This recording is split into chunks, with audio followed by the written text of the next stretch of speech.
Le schéma pauvreté-action que nous allons vous présenter décrit les actions du Secours catholique en fonction des réalités de pauvreté vécues sur le terrain.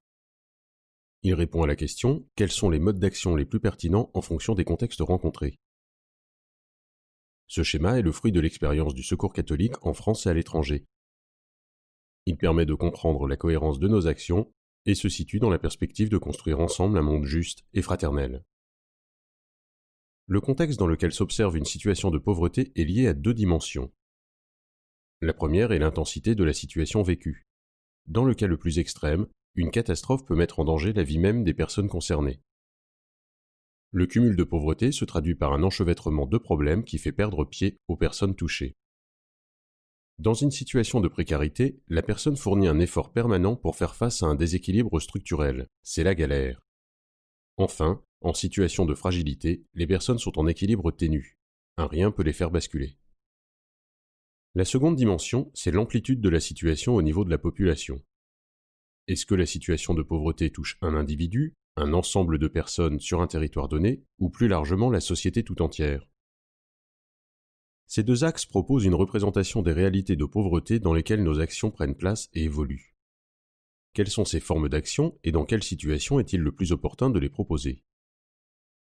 La protection est la forme d'action adaptée aux situations de catastrophe pour préserver la vie, par exemple pour une femme battue qu'il faut mettre à l'abri. C'est aussi le mode d'action à privilégier en cas de catastrophe naturelle sur un territoire donné. Au niveau de la société, la protection est adaptée lors d'une famine ou d'une crise sanitaire. L'action collective est à privilégier dès qu'un même problème est partagé par plusieurs personnes. Elle peut se matérialiser par des formes d'entraide, un groupe convivial ou la mise en place d'un collectif d'habitants.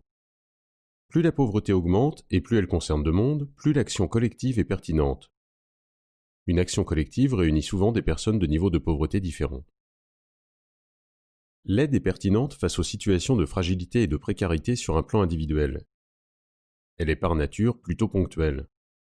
Plus la pauvreté augmente, moins c'est une réponse pertinente. On ne fait pas d'aide financière dans un accueil de jour ou dans un bidonville, par exemple. Mais dans le cas d'une catastrophe, l'aide reprend tout son sens. Elle peut se matérialiser par des chèques-services lors d'une crise sanitaire. Une aide peut parfois soutenir une démarche d'accompagnement. Le plaidoyer, c'est le fait d'agir sur les causes de la pauvreté auprès des décideurs et de l'opinion publique. C'est une action adaptée à tous les niveaux, individuel, collectif ou au niveau de la société. Elle peut se manifester de différentes manières. Par une action en justice, l'interpellation d'une mairie, par une campagne contre les préjugés. Plus la pauvreté augmente et plus elle concerne de monde, plus le plaidoyer est pertinent, y compris en situation de catastrophe. L'accompagnement s'inscrit dans la durée.